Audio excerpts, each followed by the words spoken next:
దేశవ్యాప్తంగా గణేష్ నవరాత్రి ఉత్సవాలు వైభవంగా సాగుతున్నాయి. మండపాల్లో కొలువైన గణపతులకు విశేష పూజలు చేస్తున్నారు. తెలుగు రాష్ట్రాల్లో నగరాల్లోని పలు కాలనీల్లో వెరైటీ గణపతులు సందడి చేస్తున్నాయి. వినాయక నవరాత్రుల్లో భాగంగా ఏర్పాటు చేసిన భారీ గణపతులు, ఎత్తైన విగ్రహాలు, విభిన్న ఆకృతుల్లో ఏర్పాటు చేసిన మండపాలు భక్తులను ఆకర్షిస్తున్నాయి. గణపతి నవరాత్రుల్లో ఇవాళ రెండో రోజు. గణపతికి వినాయకుడికి మధ్య తేడా ఏంటి? వినాయకుడి జన్మ రహస్యం గురించిన వివరాల గురించి ప్రముఖ ఆధ్యాత్మికవేత్త నోరి నారాయణమూర్తి మాటల్లో విందాం. వినాయక చవితి విశిష్టత, వినాయకుని విశిష్టత, ఈ వినాయక చవితి విశిష్టత ఇప్పుడు మీకు తెలియజేస్తాను. అసలు ఈ వినాయకుడు ఎవరు? సరే, గణపతి ఆది మూలమైనటువంటి వాడు గనక గణపతి అన్నారు. మరి ఈ వినాయకుడు ఎవరు? గణపతికి వినాయకునికి తేడా ఉన్నదా అంటే తేడా ఉంది. ఈ వినాయకుడు ఎవరు అంటే పార్వతీదేవి నలుగుతో తయారు చేసి ప్రాణప్రతిష్ఠ చేసినటువంటి ఆయన. ఈ వినాయకుని యొక్క దివ్యమైనటువంటి వినాయక చవితి విశిష్టతలో ఒక అద్భుతమైనటువంటి వినాయకుని యొక్క ఉత్పత్తి మీకు తెలియచేస్తాను. ఏమిటి అంటే, వినాయకుని యొక్క దివ్యమైనటువంటి ఉత్పత్తిలో గజాసురుడు అని పేరు కలిగినటువంటి ఒక రాక్షసుడు ఉన్నాడు. ఆ రాక్షసుడు శివుని గురించి అద్భుతమైనటువంటి తపస్సు చేశాడు. ప్రత్యక్షమైనాడు. ఓ శంకర, నా గర్భములోనే నీవు నివసించాలి అని ఆ గజాసురుడు వరం కోరుకున్నాడు. భోళాశంకరుడు కదా, అసలు అనేకమైనటువంటి వరములు అడగగానే ఇవ్వటంలో శంకరుని మించిన దేవుడు లేడు. శంకరుని మించినటువంటి మహానుభావుడు లేడు. తల్లిని మించిన దైవం లేదు. గాయత్రి మించినటువంటి మంత్రం లేదు. శంకరుని మించినటువంటి దైవం లేడు. అందుచేతనే ఈ దైవానికి, శంకరుడికి మహాదేవుడు అని పేరు. మహాదేవ మహాదేవ మహాదేవ దయానిధే భవానేవ భవానేవ భవానేవ గతిర్మమా. ఎంత భోళాశంకరుడు అంటే, వాడు ఏ కోరికతో అడుగుతున్నాడా అని కూడా ఆలోచించడు. భక్తుని యొక్క కోరిక తీర్చడమే నా లక్ష్యం. వినాయకుడు ఎవరు అని ఎవరైనా అడిగారనుకోండి, అమ్మ చేసిన బొమ్మ అని చెప్పాలి. ఆ అమ్మ ఏం చేసింది? అలా చేసి ప్రాణప్రతిష్ఠ చేసి వాకిటిలో ఎవ్వరినీ లోపలికి రానివ్వద్దు అని ఒక ఆయుధాన్ని కూడా ఇచ్చి ఉంచింది. ఇలా ఉంచగా లోపల ఆమె అలంకారానికి వెళితే ఇంతలో పరమేశ్వరుడు వచ్చాడు తన ఇంటికి. ఈ అబ్బాయికి తెలియదుగా, లోపలికి రానివ్వనంటే ఆగ్రహించినటువంటి శంకరుడు అతని తల నరికాడు. దేనికని ఆ తల నరికాడు? అక్కడ గజాసురుని యొక్క తల లోక పూజనీయం అవ్వాలి. అందుచేత ఆ తలను తీసుకొని వచ్చి ఇతనిని బ్రతికించి ఈతనిని లోకపూజ్యునిగా చేసి వినాయకుడు అనేటువంటి పేరుతో వర్ధిల్ల చేసినటువంటి మహానుభావుడైనటువంటి స్వామికి, ఆ పార్వతీదేవికి కూడా సంతోషాన్ని కలిగించాడు. వినాయకుని యొక్క దివ్యమైనటువంటి జననము ఇది. ఆనాడు భాద్రపద శుద్ధ చవితి నాడు ఈయనకు పట్టాభిషేకం జరిగింది. ఈ పట్టాభిషేక వృత్తాంతాన్ని కూడా మనం చక్కగా విశేషంతో రేపు మనం విందాం. స్వస్తి. ఖైరతాబాద్ గణేష్ దగ్గర రెండో రోజు భక్తుల సందడి కొనసాగుతోంది. బడా గణేష్ను చూసేందుకు భక్తులు భారీగా తరలి వస్తున్నారు. రెండో రోజు ఖైరతాబాద్ గణేశుడిని నైవేద్యంగా సమర్పించిన లడ్డూని ప్రసాదంగా భక్తులకు పంచిపెట్టారు. ఖైరతాబాద్ బడా గణేశుడిని చూసేందుకు పిల్లలు తల్లిదండ్రులను వెంటబెట్టుకుని వస్తూ ఉండటంతో మండపం దగ్గర సందడి నెలకొంది.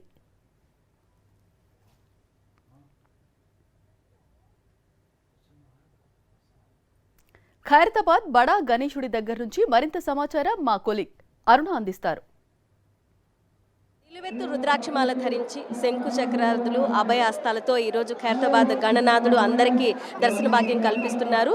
భక్తులు క్యూ లైన్లలో అందరూ దర్శనం చేసుకోవడానికి వస్తున్నారు. మరి ఇక్కడ భక్తులకు ఎలాంటి ఏర్పాట్లు చేశారు, ఈ రోజు సాయంత్రం ప్రత్యేకతలు ఏంటి వివరించడానికి మనతో పాటు కన్వీనర్ గారు ఉన్నారు. ఆయన అడిగి తెలుసుకుందాం. సాయంత్రం స్పెషల్ ఏంటి, ఈ రోజు ఏమేమి పూజా కార్యక్రమాలు ఉండబోతున్నాయి? ప్రతి సంవత్సరం కూడా మహాగణనాథునికి వైదికపరమైనటువంటి పూజా కార్యక్రమాలను, హోమ కార్యక్రమం జరుగుతుంది. నిన్న ఈ రెండవ రోజు అనగా ఇవాళ లడ్డూ ప్రసాద వితరణ, స్వామికి ఇష్టమైనటువంటి నైవేద్య రూపంలో జనాలకు పంచడం జరిగింది. మొట్టమొదటిగా పొద్దున లాల్ దర్వాజా నుంచి వెంకటేశ్వర బ్యాండ్ వాళ్ళు వచ్చి వారి యొక్క బ్యాండ్ సంగీత ప్రపంచాన్ని వినోదరంజకంగా చూపించడం జరిగింది. సో ఈ రెండు ముఖ్యమైనటువంటి కార్యక్రమాలు ఇవాళ జరిగినాయి. అదే కాకుండా వివిధ విఐపీలు కూడా రావడం జరిగింది. నగర పోలీస్ కమిషనర్ సివి ఆనంద్ గారు రావడం జరిగింది. స్వామి యొక్క ఆశీర్వాదం దీవెనలు పొందడం జరిగింది. సో కళా కార్యక్రమాలు, సాంస్కృతిక కార్యక్రమాలు ప్రతిరోజు స్వామిని వైభవంగా సాగనంపేంత వరకు జరుగుతూనే ఉంటాయి. ప్రసాద వితరణ, మెడికల్, లా అండ్ ఆర్డర్, నిఘా విభాగాలు కూడా తమ వంతు కృషిని అందజేస్తాం. ఈ సంవత్సరం తోటి 71వ వసంతంలోకి అడుగు పెట్టారు కదా ఖైరతాబాద్ గణనాథుడు. సో మీకు ఎలా అనిపిస్తుంది? చూడండి, చాలా ఆనందంగా ఉంది. 71 ఇయర్స్ అయిపోయింది, ఇలాగే ఇది కొనసాగుతుంది. చూడండి ఎంత ఆనందం ఉంటుంది అంటే ఖైరతాబాద్లో జస్ట్ 10 to 12 days చాలా ఇక్కడ ఆనందంగా ఉంది. చాలా పూజలు జరుగుతాయి, చాలామంది వస్తారు, మొక్కుంటారు. చాలా వాళ్ళ మొక్కులు కూడా పూర్తిగా అవుతున్నాయి. అంటే ఇక్కడ భగవంతుడు సాక్షాత్తుగా ఉంటాడు 11 days. ఇంకా మన ఇండియాలోనే ఇది చాలా ఫేమస్ ప్లేస్ మనది. ఇంకా మనకి చాలా ఆనందంగా ఉంది. ఇంకా చాలా ఎంజాయ్ చేస్తామండి. చాలా మంది చిన్నపిల్లలు వినాయక చవితిని చాలా శ్రద్ధగా చేసుకుంటారు కదండి. ఓ బుడ్డది వచ్చింది, దాంతో మాట్లాడదాం. హాయ్, నీ పేరు? దర్శనం చేసుకున్నావా? నమస్తే అమ్మా, మీ పేరు? నా పేరు హరీంద్ర, సఫీల్గూడ, హైదరాబాద్. ప్రతి సంవత్సరం దర్శనానికి వస్తారా? లేదు నేను 70 years నాకు ఇప్పుడు ఇదే ఫస్ట్ టైం నేను చూసాను. ఎలా అనిపించింది ఇక్కడ ఏర్పాటు? చాలా ఆనందంగా ఉంది. ఇక్కడ సౌకర్యాలు కూడా చాలా బాగున్నాయి, ఏర్పాట్లు కూడా చాలా బాగా చేశారు. So I'm very glad to see you. చాలా మంది భక్తులు ఇక్కడ క్యూ లైన్లలో వస్తున్నాను మనం చూస్తున్నాము. సో ఈ రోజు వినాయకుడి దయ వల్ల వర్షం పడట్లేదు, మబ్బులు చల్లగా ఉన్నాయి. మబ్బులు పట్టినా కానీ క్లైమేట్ కూల్గా ఉంది. సో ఇక మనం చూస్తున్నాం చెప్పి ఈ నిమజ్జనం రోజు వరకు ఈ ఖైరతాబాద్ ప్రాంతం అంతా జయ బోలో గణేష్ మహారాజ్కి అని మారుమోగిపోతోంది. హలో అండి, మీ పేరు? శ్రీరామ్. ఎక్కడి నుంచి వస్తున్నారు? నేను యూఎస్ నుంచి వస్తున్నా, బట్ మా పేరెంట్స్ కోసం ఇక్కడ వచ్చి ఫస్ట్ టైం, మా డాడీ మల్టిపుల్ టైం. మేము కూడా అంటే మేము 3-4 సార్లు వచ్చినాము. చాలా పెద్దగా మంచిగా ఉంటుంది మాకు. ఇది ఒక పండుగ లెక్క, చాలా సంతోషంగా ఉంది. సో మనం ఇక్కడ చూస్తున్నాం చాలా మంది భక్తులు చాలా దూరం నుంచి ఇక్కడికి వస్తున్నారు వినాయకుడిని దర్శనం చేసుకోవడానికి. ఎక్కడ క్యూ లైన్లలో స్ట్రక్ అవ్వకుండా వచ్చిన ప్రతి ఒక్కరికి చాలా ఎర్లీగా దర్శనం అయ్యేలా ఇక్కడ ఎన్సీసీ కోఆర్డినేషన్తో ఇక్కడ భక్తులందరికీ దర్శనం కల్పించి ముందుకు పంపించే ఏర్పాట్లు అయితే చాలా చక్కగా చేశామంటున్నారు అందరూ. చాలా మంది పిల్లలతోటి మన వినాయకుడిని దర్శనం చేసుకోవడానికి వచ్చారండి. ఒక ఫ్యామిలీ ఇక్కడికి వచ్చారు, వాళ్ళని అడిగి డీటెయిల్స్ తెలుసుకుందాం. నమస్తే అండి, మీరు ఎక్కడి నుంచి వచ్చారు? మేము గోల్కొండ నుంచి వచ్చామండి. ఫస్ట్ టైం రావడం ఇక్కడికి? మేము 5 years నుంచి కంటిన్యూగా వస్తున్నాం. చాలా బాగుంటుంది ఖైరతాబాద్. 5 years నుంచి ఇక్కడ దర్శనం చేసుకుంటున్నాం, పిల్లలతో వస్తున్నాం, వెళ్తున్నాం. చాలా హ్యాపీగా అనిపిస్తుంది ఇక్కడ. పిల్లలు అడుగుతారా అండి యాక్చువల్గా మమ్మీ అక్కడికి వెళ్దాము దర్శనం చేసుకుని? ఇంకా ఖైరతాబాద్ స్టార్ట్ అయిన రోజు నుంచి ఇంకా ఎప్పుడు వెళ్దాం మమ్మీ, ఎప్పుడు వెళ్దామని లాస్ట్ ఇయర్ దర్శనం చిక్కలేదు, బయట నుంచే వెళ్ళిపోయినాము. ఈసారి దగ్గర నుంచి చాలా హ్యాపీగా చూసాము. ప్రతిసారి మీరు దర్శనం చేసుకున్నప్పుడు మీకు ఏమనిపించింది? ఎందుకంటే హ్యాపీగా ఉంటుందండి.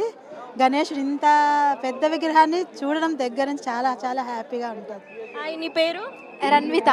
ఎలా అనిపించింది దేవుడికి దర్శనం చేసుకున్న వెంటనే? చాలా బాగా అనిపించింది. ప్రతి సంవత్సరం వస్తున్నావు కదా మీ మమ్మీ తోటి, ఏం కోరుకుంటావు వినాయకుడిని?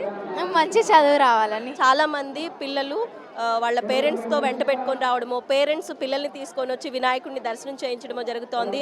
వచ్చిన ప్రతి ఒక్కళ్ళు ఖైరతాబాద్ వినాయకుడిని దర్శనం చేసుకోవటం ఎంతో ప్రత్యేకంగా ఉంది, ఆనందాన్ని ఇస్తుంది అంటున్నారు. క్లైమేట్ కూల్గా ఉండడం వల్ల ఎటువంటి ఇబ్బందులు లేకుండా భక్తులందరికీ చాలా త్వరగా దర్శనం అవుతుంది. సో ప్రస్తుతం ఖైరతాబాద్లో 2వ రోజు సాయంత్రం పూట పరిస్థితి ఈ విధంగా ఉంది. Over to studio. Secunderabad Takara బస్తీలో ఏర్పాటు చేసిన గణనాథుడు ప్రత్యేక ఆకర్షణగా నిలుస్తున్నాడు. ప్రత్యేక సెట్టింగులతో మండపాన్ని అందంగా అలంకరించారు నిర్వాహకులు. గణపతిని అంబారిపై ఊరేగిస్తున్న థీమ్తో విగ్రహాన్ని ఏర్పాటు చేశారు. భారీ సెట్టింగుల మధ్య ఏర్పాటు చేసిన ఈ విగ్రహాన్ని చూసేందుకు భక్తులు తరలివస్తున్నారు.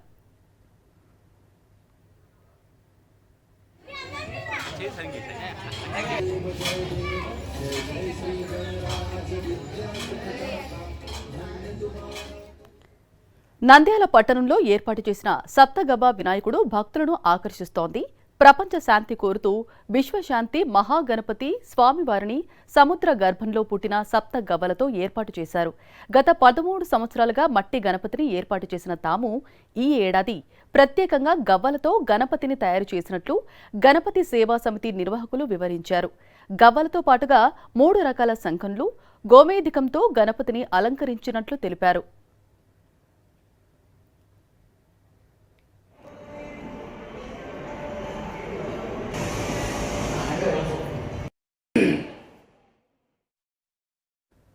నంద్యాల పట్టణంలోని సంజీవనగర్ కోదండ రామాలయంలో ఎకో ఫ్రెండ్లీ గణపతిని ప్రతిష్ఠించారు భక్తులు. 12,000 అరటికాయలతో కదళీఫల మహాగణపతి రూపంలో స్వామివారు ప్రజలకు దర్శనమిస్తున్నారు. నిమజ్జనం సమయంలో అరటికాయలను భక్తులకు పంచిపెట్టనున్నట్లు భాగవత్ సేవా సమితి వారు తెలిపారు.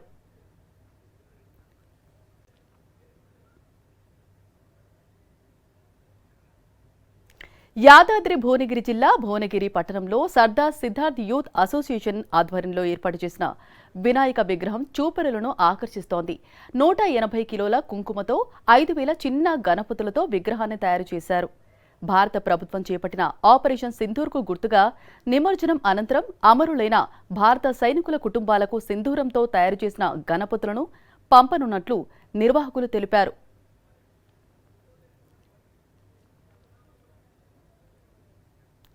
మహబూబ్నగర్ జిల్లా కేంద్రంలో శ్రీ మహాలక్ష్మి గణపతి సేవా ట్రస్టు ఆధ్వర్యంలో గోమయ గణపతిని ప్రతిష్ఠించారు. గోమయం చింతగింజల పొడి, వేప పొడి, పసుపు, జిగురు, మట్టితో తయారు చేసిన విగ్రహంతో పర్యావరణ పరిరక్షణకు ప్రజల్లో చైతన్యాన్ని చాటుతున్నారు నిర్వాహకులు. సప్తనదుల జలాలతో స్వామివారికి అభిషేకం నిర్వహించారు.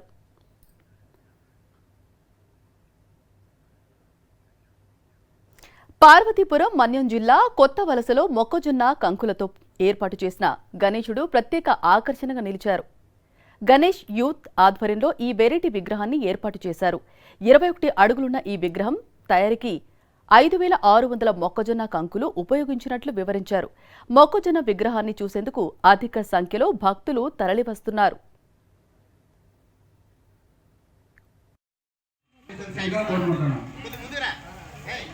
ఫోటోలు లాంటి కార్యక్రమాలు ఏమన్నా సరే బయట మనకి గ్రౌండ్ ఉంది, అక్కడ గార్డెన్ దగ్గర తీసుకోవాల్సింది. ఫోటోలు లాంటి అనంతపురం జిల్లా గుంతకల్లు పట్టణంలో కాగితపు గుజ్జుతో వినాయకుడి ప్రతిమని రూపొందించారు. కాగితం గుజ్జుతో శ్రీరామ సేతులో ఉపయోగించిన రాళ్లను పోలిన రూపంలో ఓ కొండ ఆకారంలో తయారు చేశారు. కొండలో ఉన్న రాళ్ల మధ్య గణనాథుడు కళ్లు తెరిచిన విధంగా రూపొందించిన ఈ గణేశుడిని మూషికం మోస్తున్నట్లు విగ్రహాన్ని ప్రతిష్ఠించారు. కడప జిల్లా ప్రొద్దుటూరులోని శిల్పులు విగ్రహాన్ని తయారు చేశారని, దీనికోసం 1,20,000 రూపాయలు ఖర్చయినట్లు తెలిపారు.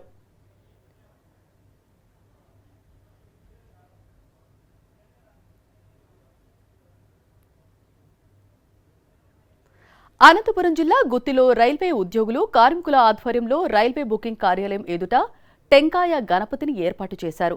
విగ్రహ తయారీకి 1,660 టెంకాయలు ఉపయోగించినట్లు ఉత్సవ కమిటీ సభ్యులు వివరించారు. 5 రోజులతో పాటు ప్రత్యేక పూజలు నిర్వహిస్తామన్నారు. మండపం వద్ద ఏర్పాటు చేసిన సాంస్కృతిక కార్యక్రమాలతో పాటు హోమాలు, అన్నదాన కార్యక్రమాలు చేయనున్నట్లు వివరించారు. నిమజ్జనం రోజున కొబ్బరికాయలను భక్తులకు పంపిణీ చేస్తామని తెలిపారు.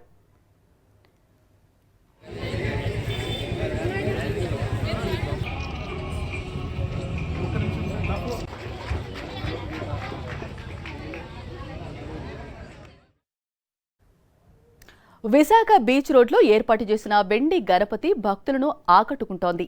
2,000 కేజీల జర్మన్ సిల్వర్తో వినాయక విగ్రహాన్ని ఏర్పాటు చేసినట్లు నిర్వాహకులు తెలిపారు. వినాయకుడితో పాటుగా మూషికాన్ని కూడా జర్మన్ సిల్వర్తో ఏర్పాటు చేశారు. ఈ రజత వినాయకుడిని దర్శించుకునేందుకు భక్తులు బారులు తీరారు.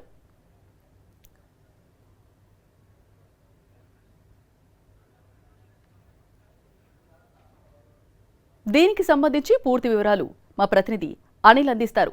అనిల్, చెప్పండి, భక్తుల తాకిడి ఏ విధంగా ఉంది? అధికారులు ఎలాంటి ఏర్పాట్లు చేశారు? అంజలి, రెండవ రోజు వినాయక మండపాలకు భక్తుల తాకిడి కొనసాగుతోంది. ఏ వినాయక మండపం చూసినా భక్తులతో కిటకిటలాడుతుంది. ముఖ్యంగా విశాఖ బీచ్ రోడ్లో ఉన్నటువంటి ఏపీఐసి మైదానంలో మనం విజువల్స్లో చూడొచ్చు. 2,000 కేజీలకు పైగా అద్భుతమైనటువంటి వెండి వినాయకుడిని తయారు చేయడం జరిగింది. జర్మన్ సిల్వర్తో ఈ వినాయక విగ్రహాన్ని ప్రత్యేకంగా నిర్మించినట్టుగా నిర్వాహకులు చెప్తా ఉన్నారు. ఈ మహాగణపతిని దర్శించుకునేందుకు పెద్ద ఎత్తున భక్తులంతా తరలి వస్తున్నారు. ఇక్కడ ఉన్నటువంటి క్యూ లైన్ల ద్వారా వాలంటీర్స్ అంతా కూడా భక్తుల్ని లోపలికి పంపిస్తున్నటువంటి పరిస్థితి. మనతో పాటు కొంతమంది మహిళలు ఉన్నారు, వారితో మాట్లాడదాం. మా వెండి వినాయకుడిని చూడడం, దర్శించుకోవడం ఏ విధంగా ఉంది? ఇక్కడికి వచ్చినటువంటి భక్తుల తాలూకా రెస్పాన్స్ ఏమిటి? ముందు ఓం గం గణపతి నమః. చాలా చాలా బాగుంది. దివి నుంచి భూమికి దిగిన వినాయకుడు కైలాసం నుంచి దిగినట్టు ఉంది. రెండు కళ్ళు సరిపోవట్లేదు చూడడానికి. చాలా చాలా అద్భుతం ఉంది. గూస్ బాంబ్స్ వస్తున్నాయి అనమాట. సాక్షాత్ భగవంతుడే కైలాసం నుంచి దిగినట్టు ఉందన్నమాట. యూత్ ఐకాన్ రాజు గారు ఇదంతా నిర్వహించారనమాట. చాలా చాలా అద్భుతంగా ఉంది. గతంలో చాక్లెట్ వినాయకుడిని తయారు చేశారు, తర్వాత అయోధ్య రామ మందిరం సెట్ వేసి వినాయకుడిని తయారు చేశారు. ఇప్పుడు వెండి వినాయకుడు ఏ విధంగా అనిపిస్తుంది?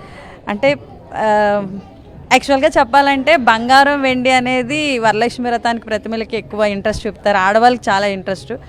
చాక్లెట్ అనేది చిన్నపిల్లలకి ఇష్టము. ఇప్పుడు బంగారం వెండి అందరికి ఇష్టం. ఇది చూడడానికి కూడా బాగుంటుందని ఈ కాన్సెప్ట్తో మా తమ్ముడు పెట్టాడు అనమాట. మొత్తం మీద వెండి గణపతిని దర్శించుకునేందుకు పెద్ద ఎత్తున భక్తులు తరలి వస్తున్నారు.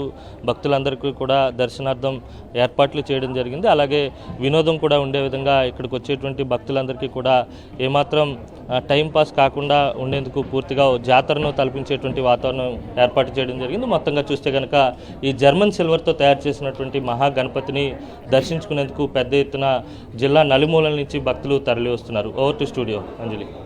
Thank you Anil. గణపతి ఆలయాల్లో శ్రీశైలం వెళ్లే దారిలో ఉన్న సాక్షి గణపతి ఆలయానికి ప్రత్యేకత ఉంది. అలాగే శ్రీశైలంలో శ్రీ బ్రహ్మరాంబిక మల్లికార్జునుని దర్శనానికి ముందు సాక్షి గణపతిని దర్శించుకోవడం భక్తులకు ఆనవాయితీగా వస్తోంది. అంతేకాదు శ్రీశైలంలో శివుడి దర్శనం చేసుకున్న పుణ్యఫలం దక్కాలంటే ముందుగా సాక్షి గణపతి ఆలయంలో స్వామివారిని దర్శించుకొని గోత్ర నామాలు చెప్పి అటెండెన్స్ వేసుకోవాలని చెప్తారు. అలా సాక్షి గణపతిని దర్శించుకుంటేనే శ్రీశైలం యాత్ర పూర్తవుతుందని భక్తుల విశ్వాసం. శ్రీశైలం మల్లన్న స్వామి దర్శనానికి వెళ్లే భక్తులకు సుపరిచితమైన ఆలయం సాక్షి గణపతి. శ్రీ మల్లికార్జున స్వామి ఆశీస్సులు పొందడానికి వచ్చే భక్తులంతా సాక్షి గణపతి ఆలయాన్ని కూడా తప్పనిసరిగా సందర్శిస్తారు. నంద్యాల జిల్లాలో శ్రీశైలం వెళ్లే దారిలో ఉంది సాక్షి గణపతి ఆలయం. శ్రీశైలం పుణ్యక్షేత్రం పర్యటనలో సాక్షి గణపతి ఆలయ సందర్శన ఒక ముఖ్యమైన భాగం. మల్లన్న స్వామి ఆశీస్సులు పొందాలంటే ఆయన పుత్రుడు గణపతి ఆశీస్సులు కూడా ఉండాలని అంటారు.